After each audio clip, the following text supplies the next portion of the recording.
Tasty એવો નાસ્તો બનાવવા માટે એક બાઉલમાં લઈએ અડધો કપ રવો, સાથે 1/4 કપ બેસન,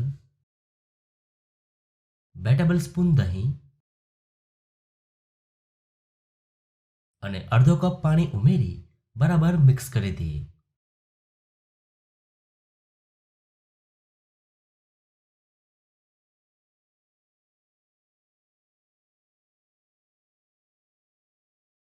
હવે તેમાં આપણે બાકીની સામગ્રીઓ ઉમેરીશું. અડધો ટીસ્પૂન લીલા મરચાં આદુ લસણની પેસ્ટ, એક ઝીણું સમારેલું ટમેટું, એક ઝીણી સમારેલી ડુંગળી, 2 ટીસ્પૂન કોથમીર અને સ્વાદ પ્રમાણે મીઠું. હવે બધી જ સામગ્રીઓને એકદમ સારી રીતે મિક્સ કરી દઈએ.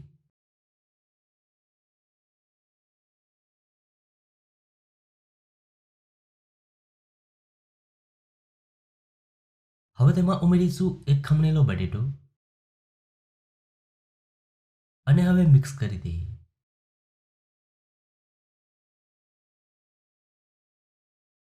તો નાસ્તા માટેનું બેટર તૈયાર છે. હવે આપણે નાસ્તો બનાવી લઈએ. પેનમાં ઉમેરીશું થોડું તેલ.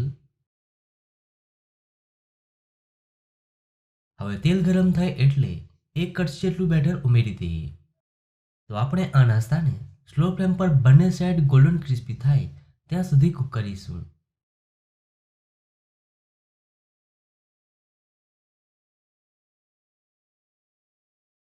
હવે ઉપરની લેયર ડ્રાય થાય એટલે તેની સાઈડ ચેન્જ કરી દઈએ અને બીજી સાઈડ પણ સારી રીતે કૂક કરી લઈએ. તો નાસ્તો બંને સાઈડ સારી રીતે કૂક થઈ ગયો છે અને ખૂબ જ સરસ ગોલ્ડન ક્રિસ્પી કલર આવી ગયો છે. હવે તેને સર્વ કરી લઈએ.